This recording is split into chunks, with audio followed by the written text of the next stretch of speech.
beberapa fungsi, kemudian dia bisa dipanggil lebih dari satu kali di fungsi yang lain atau di fungsi utamanya. Jadi ini yang namanya alur kontrolnya masih sangat terpusat. Bahasa seperti C dan Pascal adalah contoh klasik dari paradigma ini. Jadi bahasa pemrograman itu juga mengikuti paradigma ya, paradigma yang ingin dicapai gitu ya. Kemudian paradigma object oriented programming, meskipun sering dianggap sebagai sub paradigma dari paradigma imperatif, OOP ini jadi penting ya. Jadi menjadi ya mendapatkan sorotan, mendapatkan highlight ya. Dan salah satu yang kemudian menjadi paling dominan ini sekarang ini jadi paling dominan. Makanya kemudian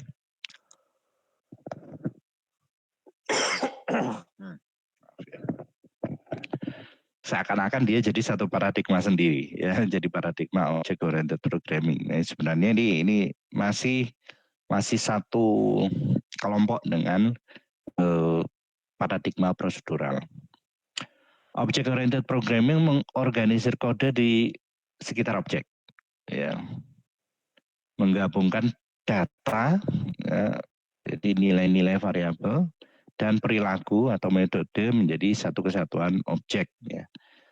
Ide utamanya adalah nanti ini kita bisa replikasi lagi, ini idenya kan itu ya, idenya kita bisa replikasi, kita bisa turunkan, keturunkan itu berarti nanti objek turunannya itu akan memiliki karakteristik yang sama dan ada tambahan karakteristik baru, biasanya seperti itu. Mereplikasi objek-objek di dunia nyata dalam kode. Jadi yang permasalahan di dunia nyata dikenali objeknya apa saja,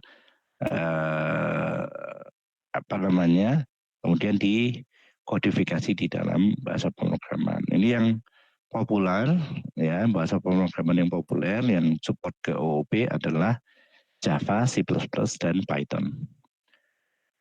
OOP didasarkan pada 4 konsep utama, enkapsulasi, menggabungkan data dan metode yang beroperasi pada data tersebut dalam satu unit. Jadi data atau nilai variabel, kemudian prosedur atau fungsi itu kalau di OOP lebih implementasinya adalah bentuk metode ya, atau metode. Jadi satu objek, jadi data dan metode itu satu objek.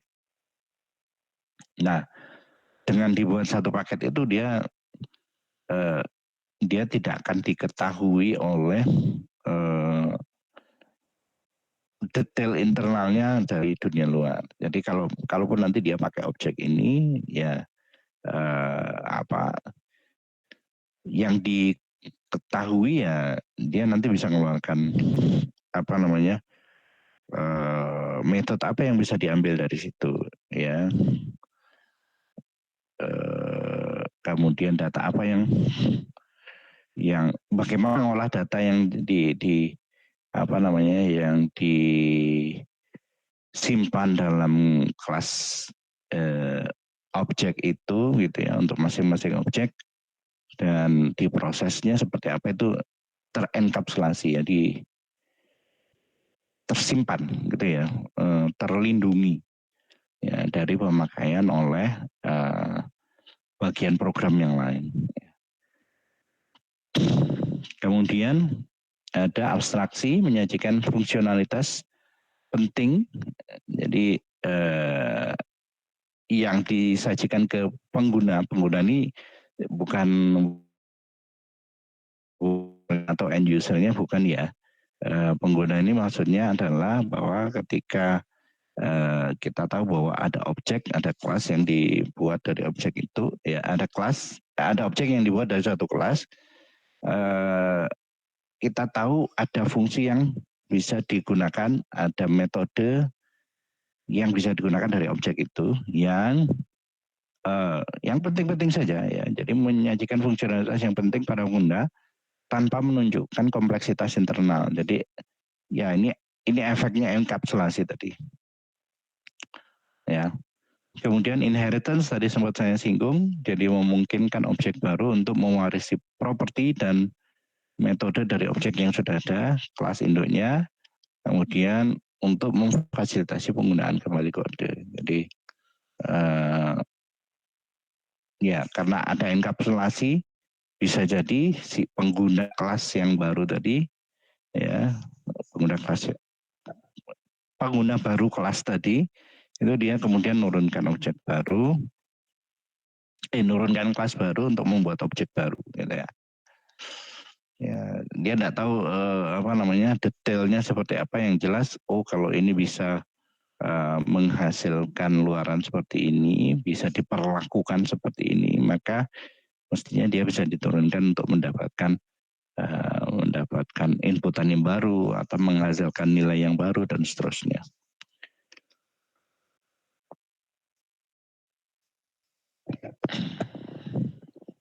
Ya, terakhir polimorfisme, ya, jadi kita bisa menyajikan berbagai jenis data yang beda untuk objek dari kelas yang berbeda untuk merespon metode yang sama dengan cara yang unik. Ya. Jadi empat konsep utama OOP itu ya yang perlu diingat. Enkapsulasi, abstraksi, inheritance atau pewarisan, dan polimorfisme. Teori ya, ada deklaratif, ada imperatif. Imperatif tadi ada prosedural, ada OP. Nah, deklaratif ini fokusnya bukan bagaimana menyelesaikan masalah, tetapi apa yang harus dicapai. Ya, programmer mendeskripsikan hasil yang diinginkan dan sistem akan mencari tahu langkah-langkah untuk mencapai. Jadi kalau analoginya tadi seperti kita mau buat makanan, kita tahu betul bagaimana prosesnya, tapi kalau yang deklaratif ya kita seperti memesan makanan di restoran, kita sebutkan kita mau apa gitu ya. Maka ya koki yang akan mencari cara untuk membuatnya. Jadi ada dua sub paradigma, fungsional dan logika.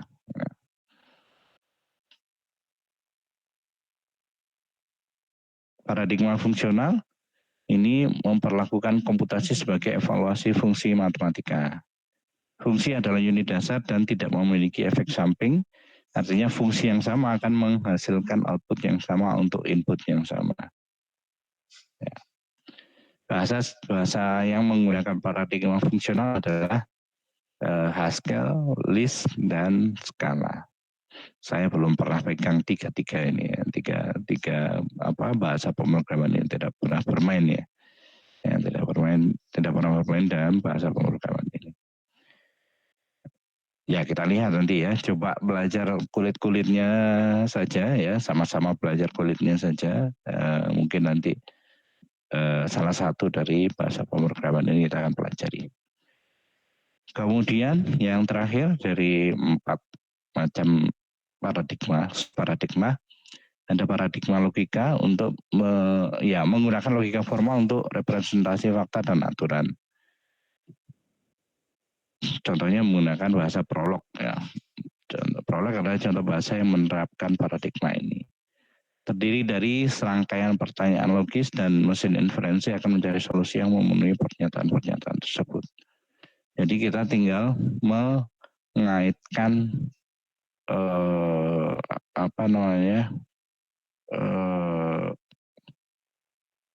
statement-statement logis ya. Kemudian nanti program akan mencari atau dalam tanda kutip reasoning atau penalaran untuk menghasilkan luaran dari program yang kita buat. Ini prolog.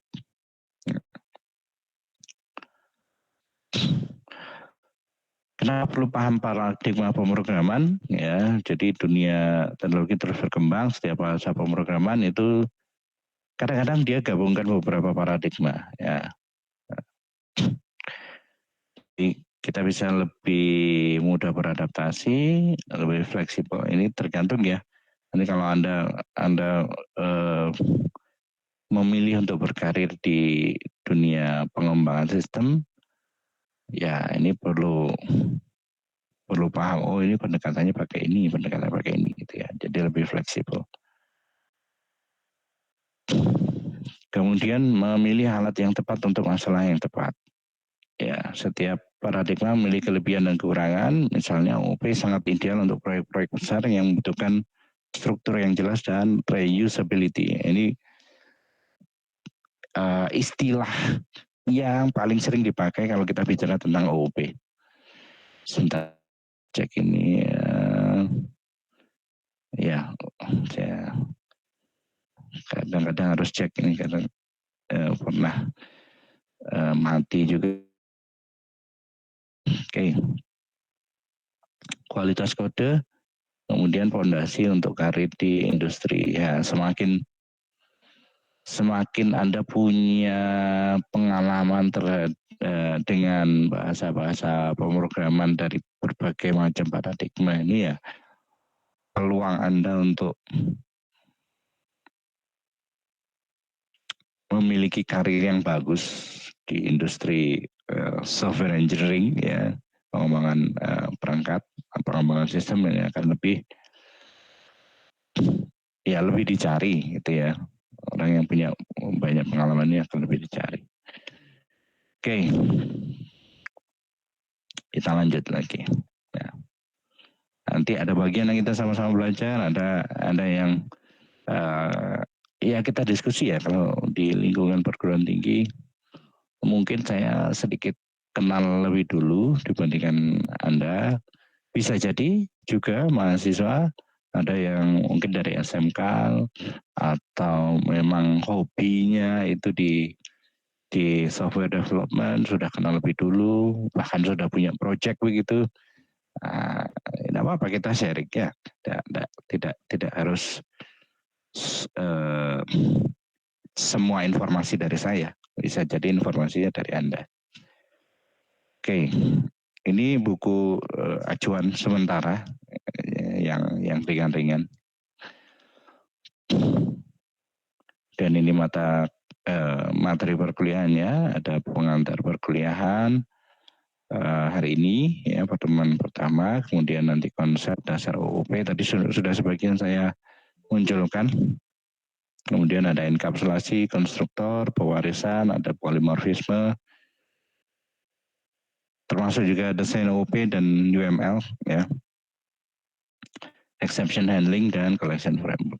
Kemudian ada UTS di pertemuan ke-8.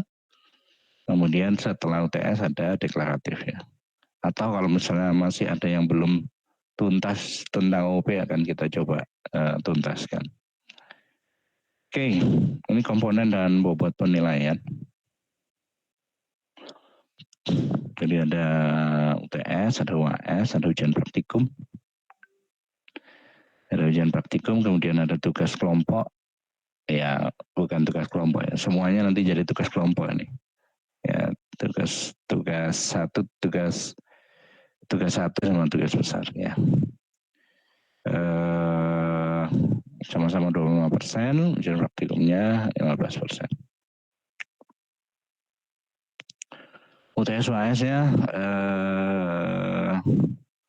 nanti bisa menggunakan kuisis atau sipejar ya, atau mungkin kalau ada sistem kuis yang saya kembangkan sudah jadi ya bisa jadi pakai sistem itu ya. Multiple choice ya, tidak ada remedial. Jadi satu kali saja dan Anda harus belajar maksimal untuk itu ya. Jadi ya sudah kuliahan, sudah dewasa kan ya, sudah tahu kewajibannya untuk terus mengulang materi, terus mencoba. Apalagi ini pemrograman ini sama seperti matematika, kalau tidak Anda latih begitu ya, meningkatkan jam terbang begitu, jam terbang pemrograman ya akan sedikit sulit untuk menguasai konsep ya. Oke, ini yang saya katakan tadi tugas kelompok 25%.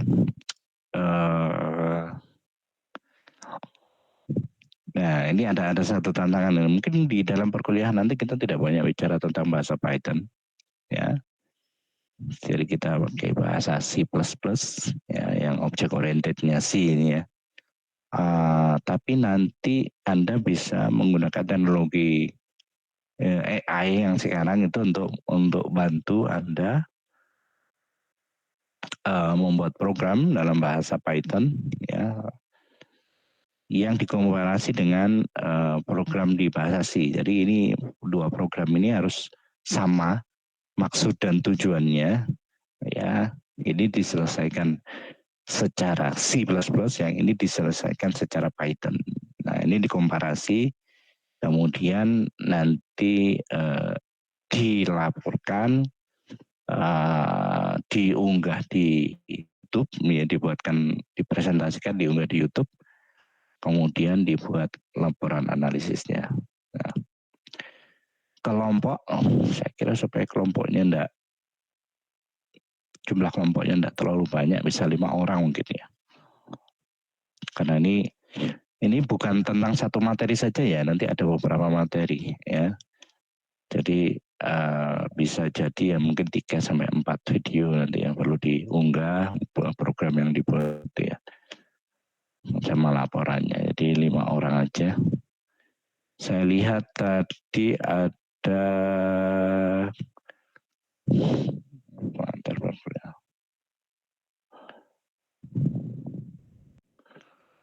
berapa sekarang? Tanggal 1.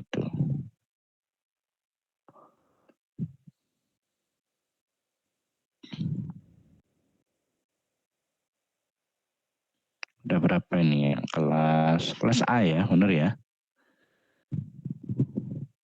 Aiko, oke, ada Aiko, ya betul, kelas A. Ada 29 orang. Ya, terpaksanya nanti ada satu kelompok yang isinya cuma 4 orang. Oke.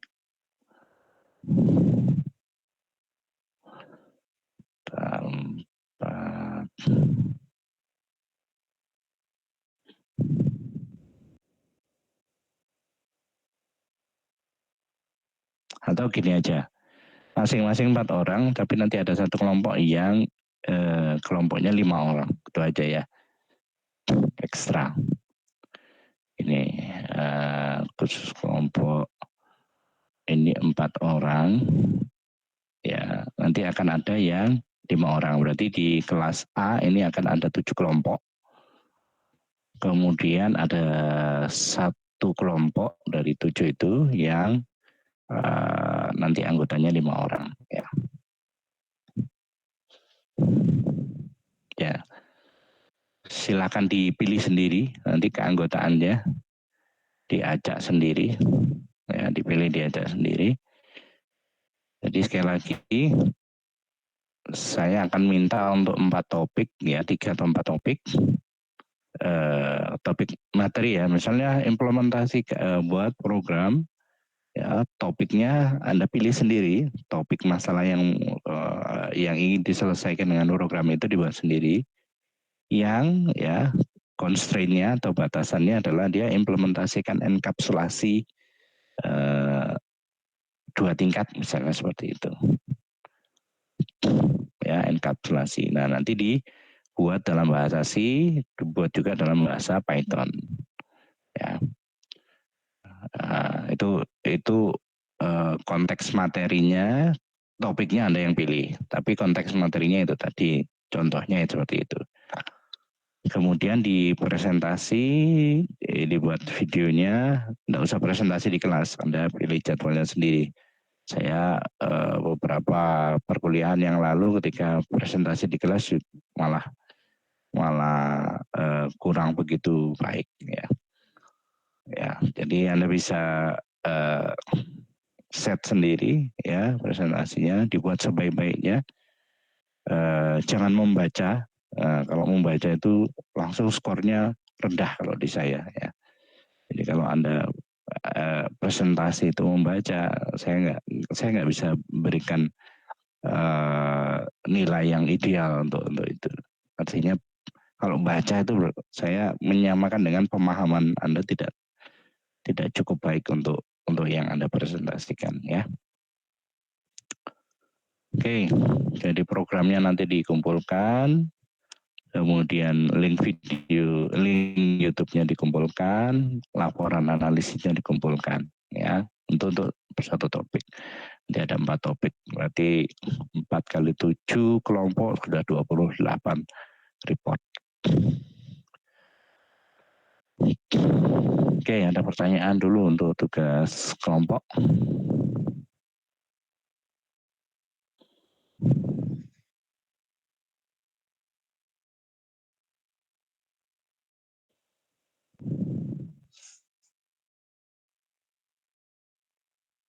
Jelas ya? Oke, tugas kelompok tadi porsinya 25%. Ya, 25%. Nah, ini programnya ini ya, apa namanya? Programnya harapannya bukan yang ya bisa yang sederhana lah. Intinya tadi persyaratan implementasi misalnya enkapsulasi atau apa gitu ya terkait dengan materi itu terpenuhi dengan beberapa variasinya ya itu terpenuhi ya sudah cukup. Nah, kemudian tugas besar. Kalau tadi laporan analisisnya sederhana, sekarang dikerjakan kelompok yang sama aja. Ya. Dikerjakan oleh kelompok yang sama boleh atau kalian mau kocok ulang ya, keanggotaan yang berbeda ya silakan ya. Sama membuat program komputer dengan bahasa C++ saja, ini satu saja. Kalau tadi kan komparasi yang mengimplementasikan seluruh elemen object oriented programming ya. Kemudian membuat paper, contoh-contoh papernya adalah seperti yang ada di link itu ya. Jadi ada algoritma tertentu yang dipilih untuk menyelesaikan, kemudian diimplementasikan. Codingnya adalah di object oriented programming ya. Nah, pilihan algoritmanya terserah ya. Pilihan algoritmanya terserah, yang jelas implementasinya seluruh elemen object oriented programming. Kelompoknya tidak boleh mengajukan topik yang sama. Tadi juga seperti itu tugas kelompok. Yang ini juga tidak boleh sama ya. Masalahnya tidak boleh sama. Ya. Kemudian kalau tadi analisis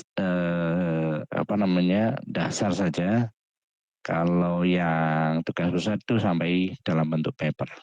Ya, papernya nanti harapannya bisa di submit begitu di jurnal-jurnal yang level Sinta 5 atau Sinta 6 gitu ya. Oke. Kelas papernya kelas Sinta 5, Sinta 6. Kemudian deadline-nya itu di minggu ke-15. Nah, ini ya setidaknya ada ini ya nanti. Kemudian source code-nya dikumpulkan dalam bentuk C++, ya file C++. Kemudian paper dikumpulkan dalam bentuk PDF. Ada pertanyaan untuk perkuliahan ini?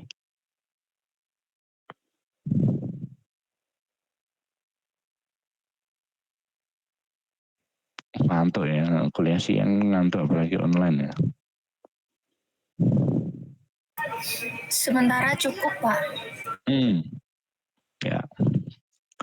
Tugas kelompok, tugas besar. Ya, yang terakhir ini ujian praktikum. Ujian praktikum live coding.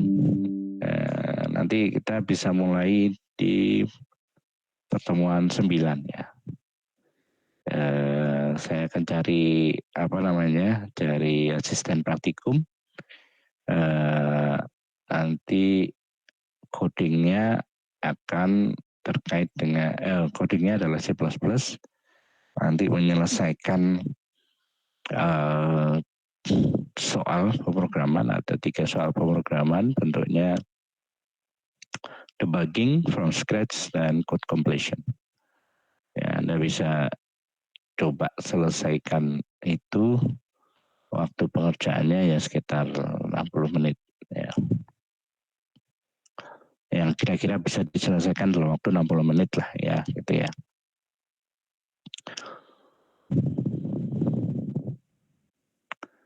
Mulai pertemuan 9, jadi nanti dicicil, tidak langsung semua. Kita lihat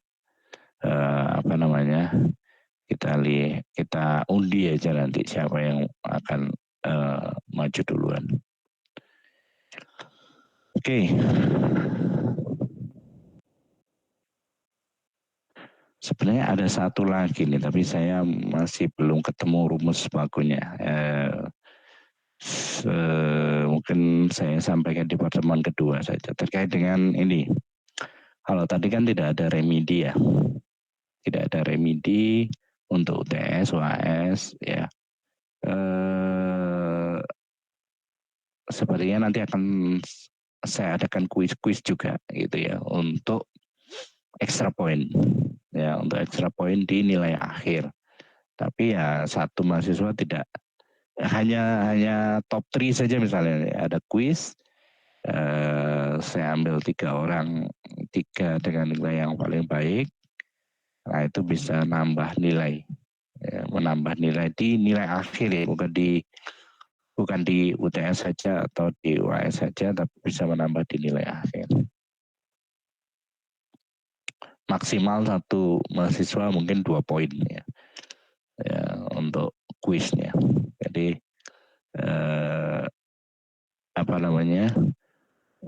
misalnya kuis di pertemuan ketiga ada kuis gitu, nanti saya ambil top 3-nya, 3 terbaik, masing-masing akan dapat 1 poin. Nanti ditambahkan ke nilai akhir. Jadi kalau misalnya nilai akhirnya 59 begitu, ditambah 1 poin nanti jadi 60, lumayan naik tingkat sudah ya, naik level 1 strip ya. Tuh. Tapi belum saya masukkan di slide. Saya butuh merumuskan lagi. Ya, itu satu contoh. Mungkin ada pilihan menambah poin yang lain ya, bisa jadi seperti itu. Intinya kompetensi yang ingin dicapai adalah ya setelah selesai kuliah ini Anda paham ada beberapa paradigma pemrograman, pola mainnya bagaimana begitu, untuk prosedural bagaimana, untuk OOP bagaimana, untuk fungsional programming bagaimana, untuk logic programming bagaimana, ya ngerti polanya dan penekanannya memang di OOP. Karena yang dominan di industri saat ini ya memang OOP sih ya, untuk saat ini ya. Kita mungkin beberapa tahun ke depan masih akan OOP ya. Oke. Silakan kalau ada pertanyaan.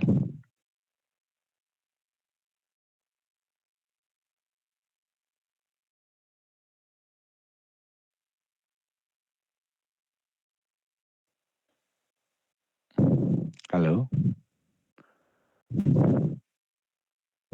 Berapa orang ini yang hadir? Kok banyak? Kok ada 50? Ini kan kelas A saja ya. Ada kelas B juga sepertinya. Kelas B itu saya lupa. Bentar ya. Kelas B itu hari apa harusnya? Offering B itu. Halo, offering B. Offering B itu harusnya hari Rabu ya. Iya Pak. Iya Pak. Kenapa kok? Ya, kenapa kok ikut di kelas ini? Nggak nunggu hari Rabu aja? Tadi di grup itu ada di dalam fotonya ada offering B juga Pak. Jadi kami ikut join. Ya sesuai jadwal aja sih sebenarnya. Tapi ya enggak apa-apa kalau sudah ikut ini berarti hari Rabu saya enggak ikut lagi, tidak selenggarakan ya. Ya teman-teman yang tidak hadir, saya sebentar, offering A itu ada 29, offering B juga ada 29. Oke. Tapi di apa namanya?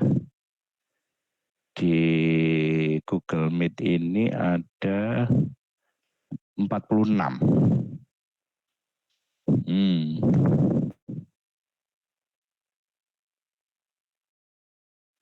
Ada yang nggak ikut ya, enggak apa-apa lah nanti saya bisa buka sesi lagi hari Rabu.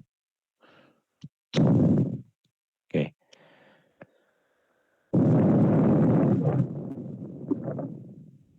Silahkan kalau ada yang mau bertanya terkait ini. Jadi ini ya dominan materinya untuk perkuliahan ini adalah di OOP, dan untuk fungsional, untuk deklaratifnya itu pengayaan. Kalau buat saya seperti itu ya. Dan saya seperti itu, kita sama-sama belajar dan diskusi ya, dan mungkin mengkonfirmasi ya, karena sumber belajar untuk mahasiswa sekarang sudah banyak, ketambahan chatbot AI juga begitu ya. Saya kira bisa kita gunakan sebagai bahan untuk mengkonfirmasi pengetahuan.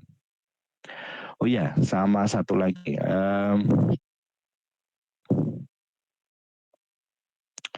Saya punya satu usul gitu ya, satu ide untuk bagaimana, karena kita kan sudah hidup di era AI ya. Sekarang ini eranya AI. Bikin program ya, mau itu yang desktop based, mau yang web based begitu, itu sudah apa namanya, tingkat kesulitannya sudah tidak terlalu tinggi. Tetapi sebenarnya kalau Anda dari bidang ilmu informatika, computer science, computing lah, yang membutuhkan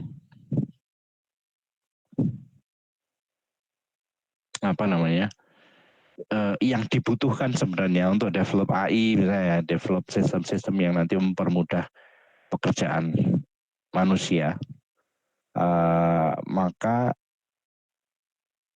kita sebagai akademisi ya, sebagai orang-orang yang berkecimpung di bidang informatika, saya dan Anda ya, tidak hanya saya saja atau Anda saja, punya kebutuhan, punya kewajiban untuk bisa mendeteksi kelemahan-kelemahan dari luaran dari AI. Ya, maka kan tidak mungkin ya, bukan tidak mungkin, artinya tidak akan mengurangi kepercayaan orang ketika mahasiswa informatika atau lulusan informatika itu bikin program, dapat kode program dari AI, generate dengan prompt-prompt yang sudah secanggih mungkin, kemudian pada stage tertentu di mana kita harus mengevaluasi luaran dari AI, kita blank ya. Blank itu dalam artian kita nggak bisa modifikasi, kita nggak tahu gimana caranya mengoreksi luaran dari AI ya. Itulah yang kemudian sebagai orang yang bergerak di bidang informatika ya, di computing ya, kita harus punya kemampuan itu. Maka kita harus bisa baca program. Ya, setidaknya ya, minimal tuh baca program. Minimalnya baca program ya. Ketika bisa membuat, itu lebih bagus lagi. Kita bisa membuat, artinya kita akan sampai pada tahapan kita bisa mengkoreksi atau setidaknya memodifikasi luaran yang dihasilkan oleh AI. Ya, kode programnya sudah jadi dihasilkan oleh ChatGPT misalnya begitu ya. Tapi ini kok belum sesuai dengan keinginan kita begitu lah. Atau ada sesuatu yang kita bisa perbaiki. Ya, harus bisa perbaiki kalau orang kalau lulusan informatika ya harus bisa perbaiki. Kalau tidak ya diragukan, keinformatikaan kita itu diragukan karena setiap orang sekarang sudah bisa seperti itu kan. Kalau hanya sekedar mengandalkan ChatGPT, DeepSeek, kemudian Gemini, Copilot ya, atau apa itu Cloud AI, semua sudah bisa bikin program. Ya, bocah SD sekarang juga sudah bisa bikin program dengan bantuan AI. Masalahnya adalah sampai sedalam apa, ya, bagaimana kita bisa membedakan ya. Terutama Anda yang nanti akan jadi lulusan S1 ya, bagaimana Anda bisa mempositioning saya itu lulusan S1 gitu loh. Saya beda dengan anak SD yang bisa bikin program itu. Ya, bisa bikin program dengan bantuan AI ya, bukan bisa bikin program sendiri. Kalau bisa bikin program sendiri ya sudah kompetensinya sudah sudah bisa ditandingkan dengan mahasiswa. Ya. Tapi ketika kompetensi dasar dari program studi computing itu sudah dipermudah dengan adanya AI, maka kita harus sediakan added value. Apa spesialnya orang informatika sekarang kan gitu ya. Kita bisa koreksi, kita bisa modifikasi lebih lanjut, kita bahkan bisa memberikan pembelajaran bagaimana menghasilkan prom-prom yang lebih spesifik, misalnya seperti itu. Setidaknya seperti itu. Promnya kurang spesifik, makanya dia menghasilkan luarannya seperti ini. Promnya seperti ini loh. Jadi Anda tidak hanya pengguna kasaran AI, tapi juga bisa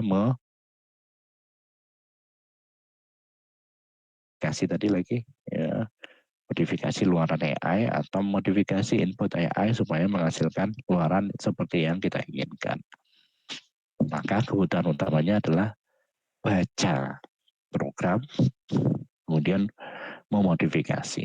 Ya. Oke, nanti slide ini bisa saya bagi, Anda bisa coba.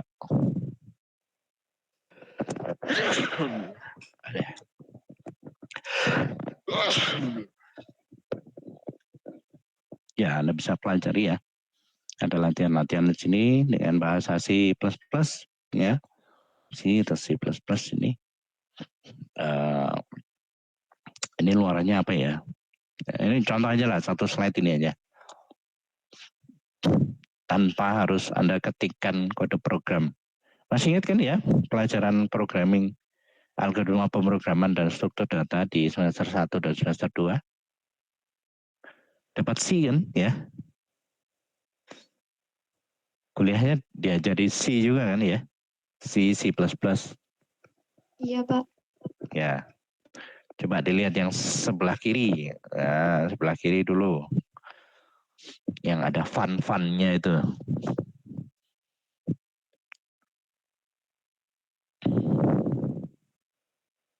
Kira-kira keluarnya apa itu? Ada cout ya, pada console out X itu berarti setiap pemanggilan fungsi fun dia akan menuliskan sesuatu nilai X gitu ya. Apa yang dituliskan di layar?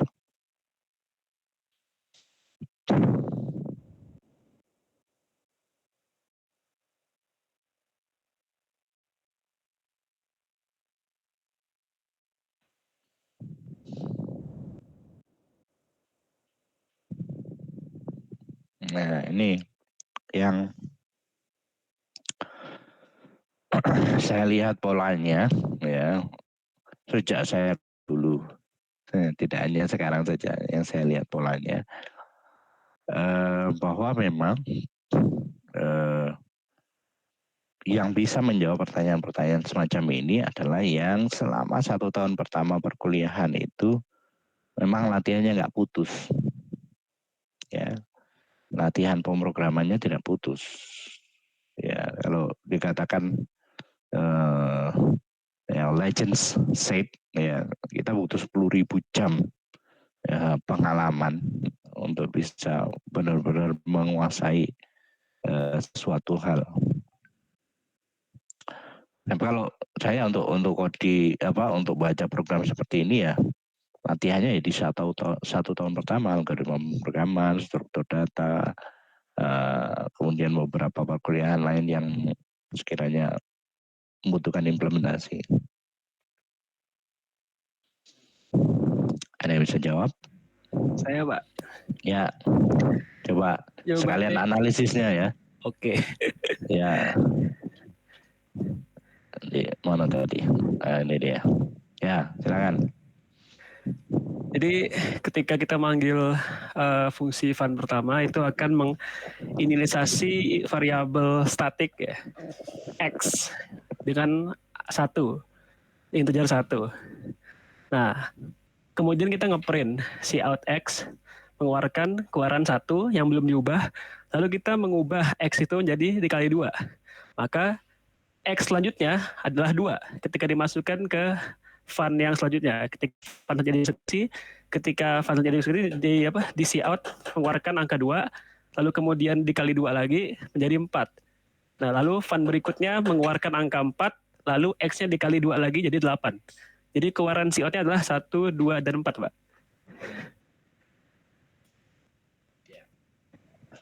Anda yang sudah mencoba sendiri?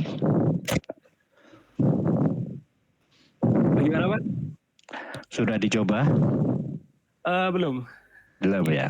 Ya, gambarannya memang seperti itu. Jadi jelasannya seperti itu. Ya, cuman memang pertanyaannya adalah pertanyaan lanjutannya adalah ingat ini dia pakai fungsi ya.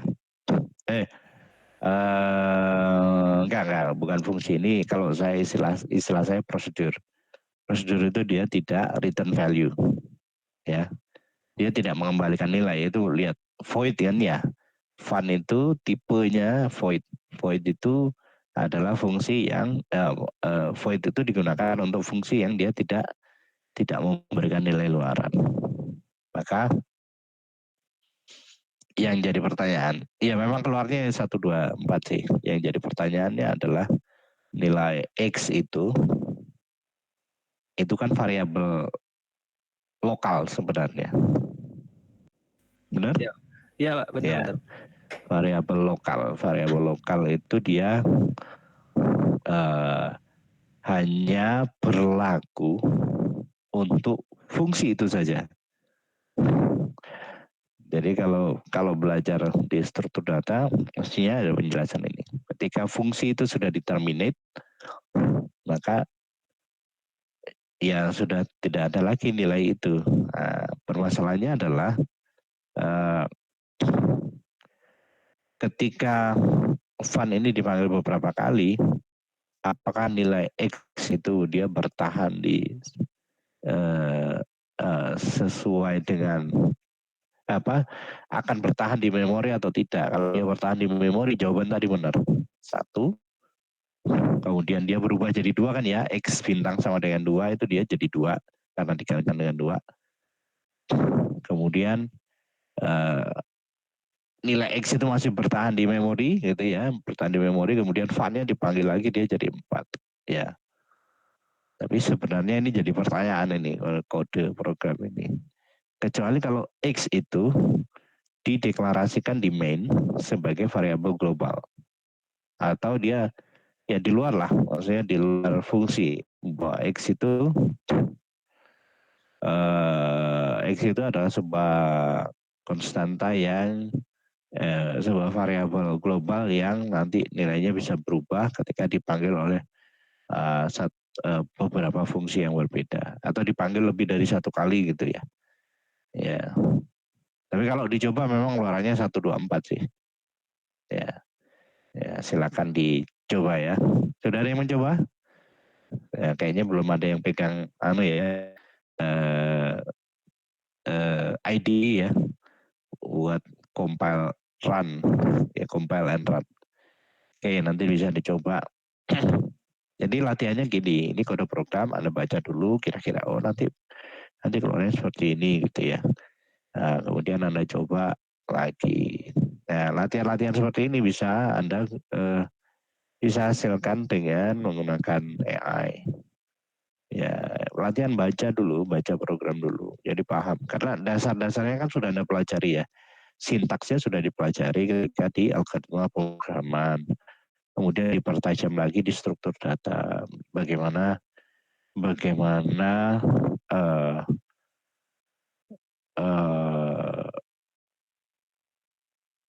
apa yang terjadi di memori ketika kita deklarasi variabel, ketika kita melakukan rekursi, ketika kita menginisialisasi fungsi dan seterusnya, itu kan juga sudah dipertajam ya, dipelajari di struktur data.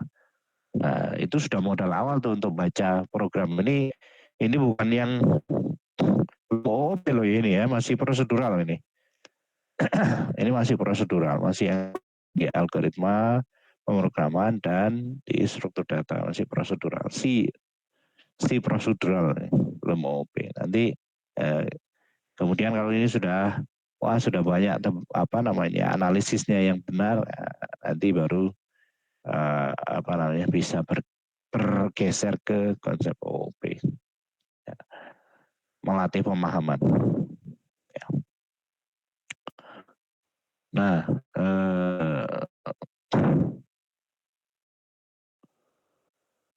itu salah satu cara ya untuk bagaimana Anda bisa memposisikan diri untuk aku beda nih. Ini saya ini lulusan S1 gitu ya. Lulusan S1 itu bisa modifikasi, bisa merumuskan prompt yang paling spesifik untuk menghasilkan luaran yang kita inginkan. Ya. Jadi presisi gitu ya. Presisi, promptnya presisi. Ada lagi yang mau ditanyakan? Nanti ini saya ubah jadi PDF, saya kirimkan ke grup supaya bisa dipelajari bersama-sama. PJ-nya sudah ditentukan untuk masing-masing offering, baik offering A maupun B. Sudah berkurang lagi, jadi 37. Gak apa-apa, nanti saya buka sesi lagi kok di hari Rabu. Offering menentukan PJ-nya siapa untuk mata kuliah ini? Atau saya tunjuk?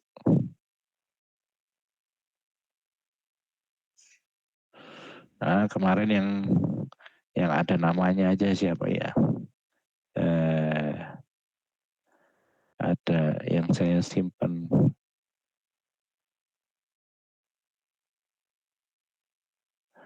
Devi ya? Devi aja ya jadi PJ-nya ya. Nanti mana Devi? Hadir ya? Oke, Mbak Devi nanti jadi PJ-nya kolek tugas teman-teman. Dan nanti jadi itu ya, ada poin tambahannya. Saya kasih poin tambahan sebagai PJ di mata kuliah ini dan nilai akhirnya. Ya. Oke, saya kira itu saja ya perkuliahan pagi hari siang hari ini. Kalau perkenalan kayaknya sudah nanti aja lah kalau ketemu tatap muka beneran ya di kelas.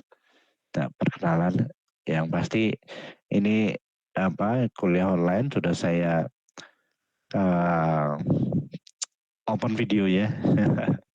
Jadi bisa lihat Pak Utomo itu yang itu gitu ya. Pak Utomo yang itu, kemudian saya agak jarang di ruang dosen departemen ya, yang di lantai 2 gedung B11 itu. Saya kantornya lebih banyak di Geraha Rektorat lantai 3. Jadi mungkin nyari, kalau mau cari saya di Geraha Rektorat, barangkali ada keperluan-keperluan. Oke, itu saja. Terima kasih atas kehadirannya. Nanti yang belum sempat belum sempat hadir di perkuliahan hari ini bisa bisa ikut di sesi offering B ya, hari Rabu jam berapa itu?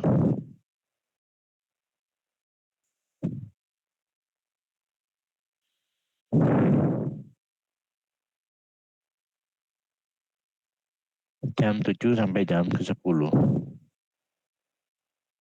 Ya. Bentar.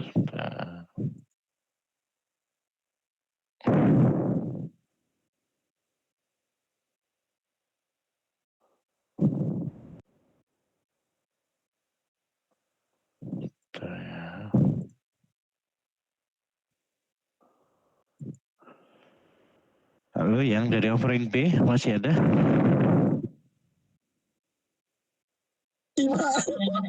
Masih Pak. Ya. Sepertinya untuk pertemuan minggu kedua dan seterusnya itu kita akan selesai lebih cepat karena saya ada perkuliahan lainnya di jam 3. Jadi kita selesai mungkin jam 3, mulai jam 1 selesai jam 3 ya. Jam 3:15 lah boleh juga. Oke. Kalau yang hari Senin enggak ada irisan dengan perkuliahan lainnya. Jadi masih aman aja. Oke. Baik, terima kasih sekali lagi atas kehadirannya. Kita ketemu lagi di pertemuan berikutnya yang bicara tentang pemrograman. Bisa jadi saya masih masih ngetes kompetensi kalian di hasil dari 1 tahun coding dengan C. Ya, jadi nanti saya selip-selipkan di perkuliahan. Ya. Oke, itu saja. Terima kasih atas kehadirannya. Kita ketemu lagi di pertemuan berikutnya. Saya kira Assalamualaikum warahmatullahi wabarakatuh. Waalaikumsalam. Waalaikumsalam warahmatullahi wabarakatuh. Selamat siang semuanya.